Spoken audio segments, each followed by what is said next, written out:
Our last and next flavor is apple cider sorbet. And Christi made this at home on her machine, and we're going to see how it works out. Anybody have any last questions for Jeff? I know he's got to get back to Daytona Beach. He told me he's got a big shuffleboard tournament tonight. So it's important that he's there. No? Okay, here's the formula. All right, tell me what you want me to get you. You can, I guess, talk. I can talk. Well, gee, Yeah. that's something I do normally pretty well. Well, is that a question or a stretch? No stretch. Oh, okay. Because otherwise I thought you were going to ask for two questions at once. do we have any apple cider drinkers in here? Yeah, apple cider? All right. Anybody had apple pie moonshine? Of course. Well, this half looks like they've, been in the backwoods with Uncle Billy Dale and had some moonshine by the campfire. So that's another option that is on here. So if you wanted to do an apple pie moonshine, you can substitute some of the apple cider for vodka. Although it's not traditional moonshine, but we all know what that really is. Illegal. Grain would work, wouldn't it? What? Grain alcohol? The 151? Yeah, or you can just do vodka, just plain vodka. You can put alcohol into these machines.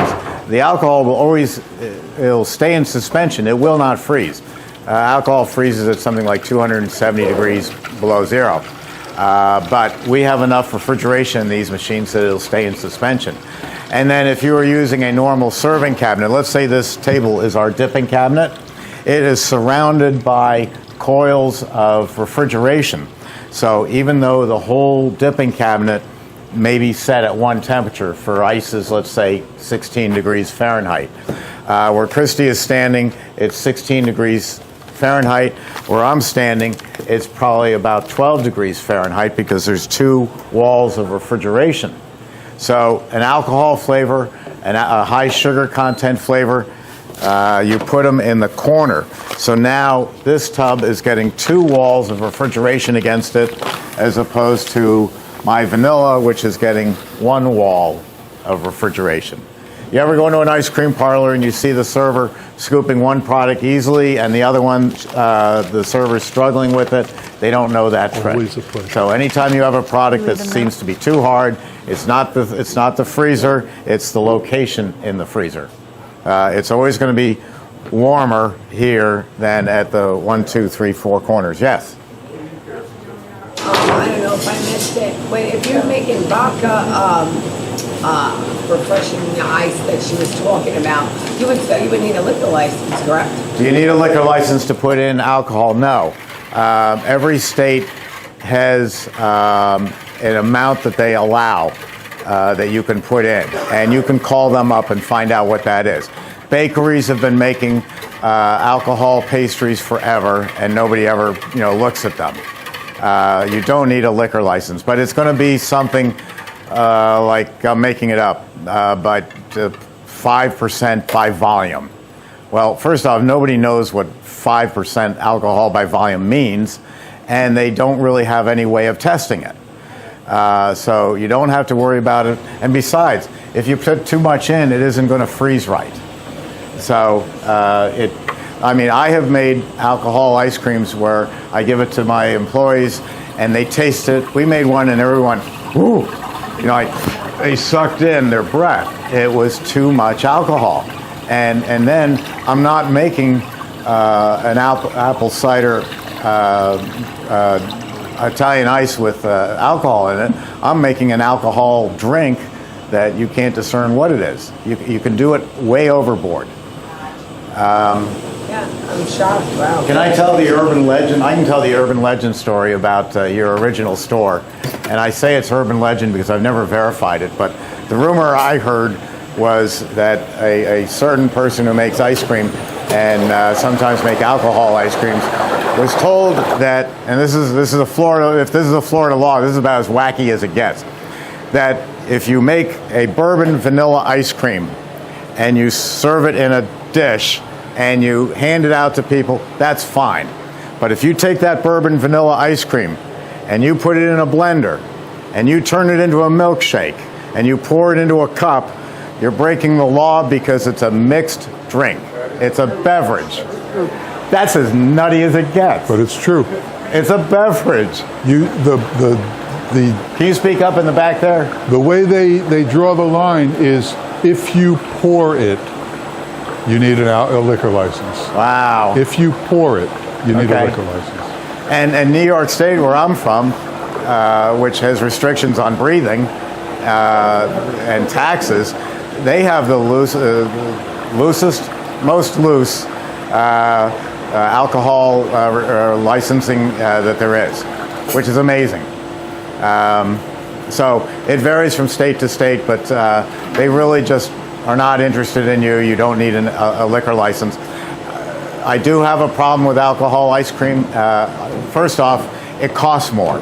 So I want two signboards. I want the regular signboard with my list of flavors, and if I was going to do a number of alcohol, I would want this one that says you must be 21 years of age or older.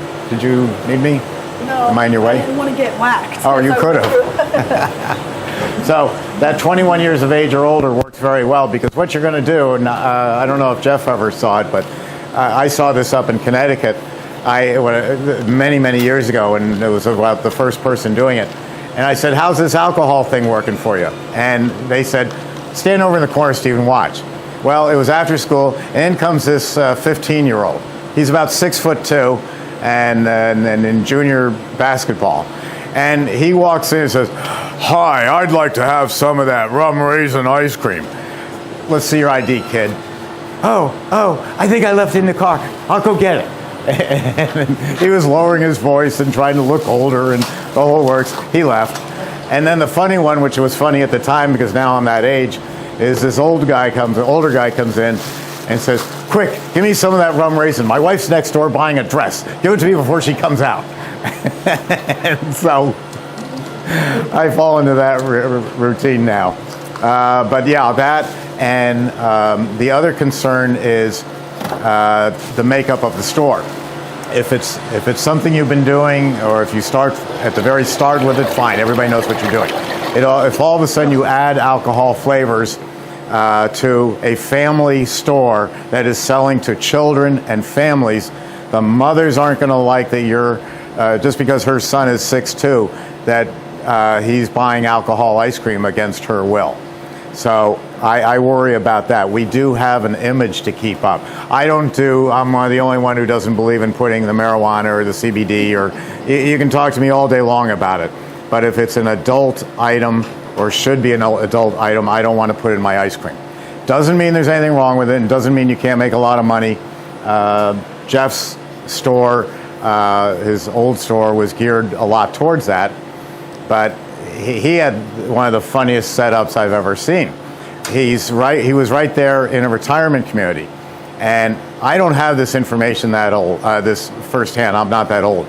My 2-year-old sister is much older than me, and she tells me that when they go to a place, if they were to go to Jeff's place, first off they have dinner at 4 in the afternoon.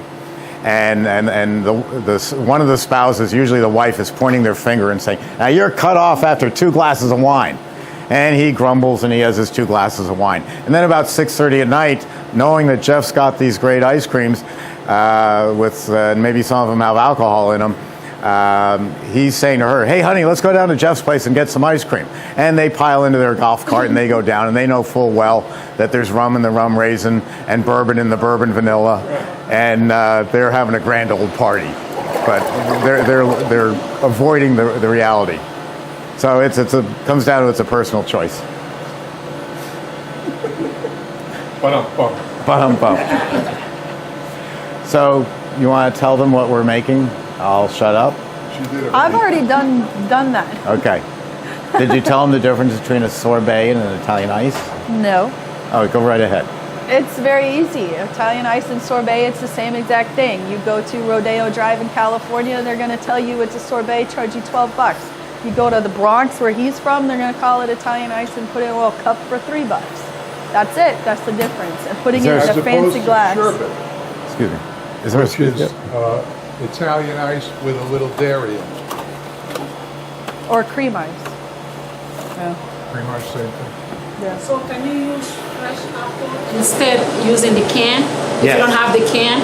You can. The fresh apples are bland, and they're kind of drier than being in the pie filling. What? No, I'm sorry. Go ahead. no, go ahead. No, No, he's making fun of me. No, I'm not. Please go Come on. bring out I'm the glass. already laughing. Bring out the glass. Please answer the What? question. Yeah, There's the glass. sorbet glass?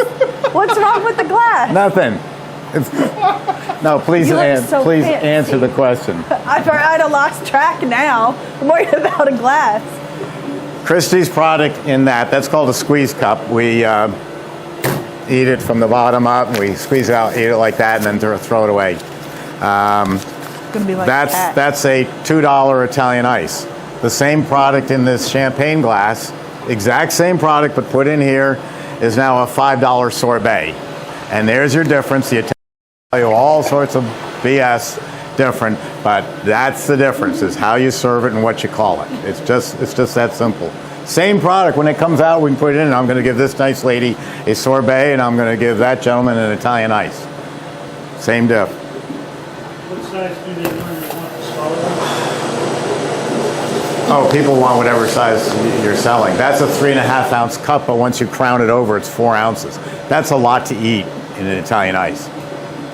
And if they ask for a spoon, just tell them to go away. You know, this is not the way New Yorkers eat it. It stays there. We don't eat it like that. That's right, exactly. You squeeze the Just cup. do your famous line. What are you, a millennial? Thought you don't like plastic. I don't say that. I get that all the time if you haven't found that out. Millennial. Wouldn't have guessed it. Millennials are what? 80s? Don't make fun of us. 70s We to really don't 80s, know. I think. And Gen Z is the one. Wait, What, let's go back. Gen X. What's Gen X? Is it Gen Z the same as Jay-Z? no. So it's millennials, and I think Gen Z, and then I think Gen X. Digging a hole as to how old we are. Yeah, I know. Well, Yeah, I and got, then I the don't Gen know Z the is difference like between a what Gen my X daughter and a is. millennial. Yeah. I don't know that. Or It's What Gen Gen Z. X? it's an age difference. I know, but what is it? I don't know. See, I don't know either. Christy knows. Huh? Don't tell us. She's a millennial. I won't tell you Are you a what. millennial? Yes, At what age do you become a Gen Xer? Oh, it's too a late. lot younger than me. A lot younger than you. Yeah. No, Gen what? Gen Z is what my daughter is. The We're- younger It's all one. a scam. We're a Gen A old. lot younger. We're Gen old. You're the boomers. But we're all, that's right, we're baby boomers. You're boomers. I'm Yeah. proud of it. Yes, we are. Baby boomers.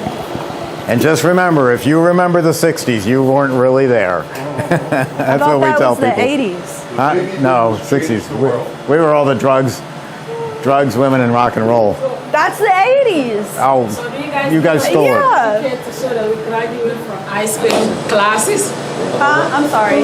Say that again. Do you guys give us a certificate so that we graduated from ice cream classes today? No, I'm that's too just cheap. I give a hearty handshake and a pat on the back. He's not joking either. My people have nice framed diplomas. Right? In glass. Oh, who, you? Right. We're here? With him? Okay. When are you gonna have the next class? Next January. year? January? He is having it in January. How much is it? Can't tell you. Okay, we'll talk about it later. Okay. We have to bring out the defibrillator machine once he tells you the price. So what, 1 day classes? 2. 2, okay. His, not mine. There you go. Okay. Looks like applesauce, but Yeah. tastes like cider. Okay. That's what I said. It's It. one of the cheaper I'm waiting for classes. that. I gotta tell you, I've had more fun in this class today than I have in a long time. Yeah, me too. It looks just like applesauce. That's what I said. It looks like frozen applesauce, but it tastes like cider. That is very refreshing. And I would pull it when it's hard, not soup. This is good. You really like it? It's all hers. I had nothing to do with it. What setting did you put that on for the, is that on a Italian ice. setting? Okay. Yeah. Well, I just did homemade. It's the same setting. Homemade. Oh yes. there are duplicates of products, speed-wise. So what about the small machine have the same sorbet? Add a little dairy. The thing about sorbet is there really is no air issue because you need dairy fat to expand the product. Ice cream goes from 1 quart of liquid to 2 quarts of ice cream because of the fat cells in dairy product itself. There's no fat cells in water, so it does not expand. It'll whip up a very small amount, so if I put 1 quart in, I might get a quart and a couple ounces more. So it really doesn't matter what speed I run the Italian ice at. I can run it at 8 speed. So this one does, I sell this to small pizza parlors as an Italian ice machine. They don't even know it makes ice cream. Ice cream. It won't make the high air content ice cream that we're making today. It's going to make more of a Haagen-Dazs ice cream. But it's gonna be frozen the same way. Yeah. Any other questions?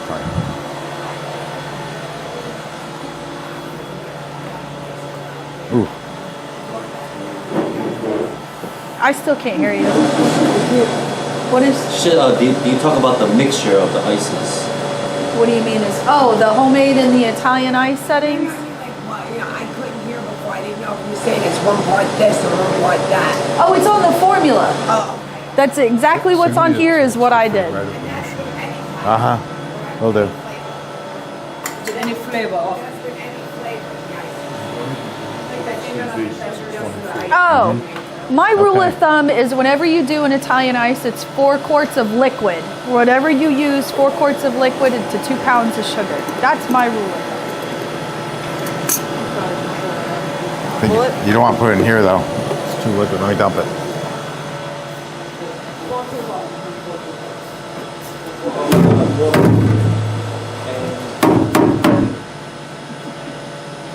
Open the gate. Ready? I don't know. What do you think? Yeah. That's good. Okay, we're pulling this out. Again, look how fast it comes out. And to think that apple cider was just a liquid.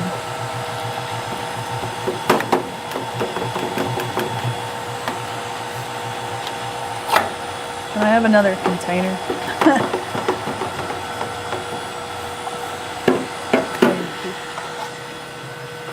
All right. You can add the entire can of pie filling if you wanted. I just didn't want it to taste like an apple sauce. I just did it so it had some little bits of apple here and there to give it some body. That's all I did that for. So we go over here, Mike.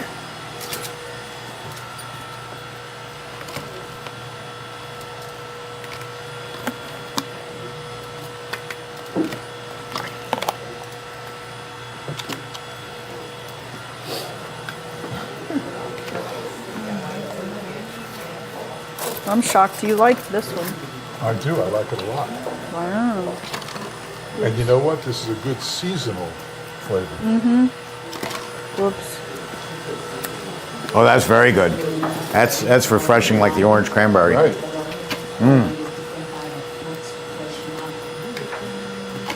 Oh, God. Wow. Can you shut that CD?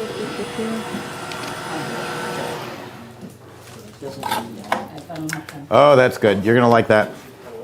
Looks like mashed potatoes now. Yes, it does. I just thought the same thing. First it's applesauce, now it's mashed potatoes. Okay, I'll give one to Mike. Okay. Then I might need one more. So Jeff, or Steve, sorry. So Steve, when you were growing up, what was you doing? Were you guys doing ice cream when you grew up, or were you doing Italian ice? I tell you. When I was growing When up, you were living in New York, what was you doing? What was you guys making? all these machines. Yeah, but did you guys ever have a store?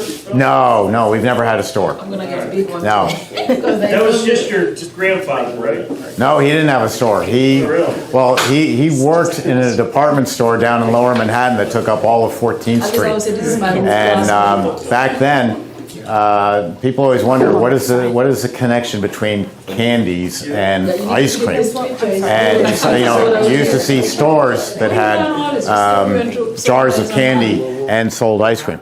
There is no connection except that there were no ice cream parlors. You either went to a pharmacy or you went to a large department store, and down in the basement of the store they sold ice cream, they sold pastries and candy.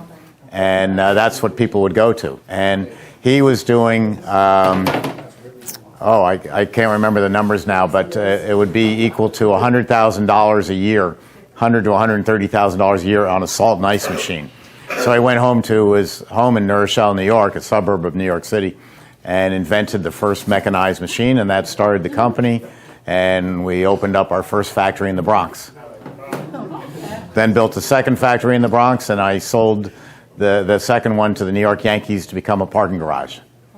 And we came down here and built our first building, then acquired the second and the third.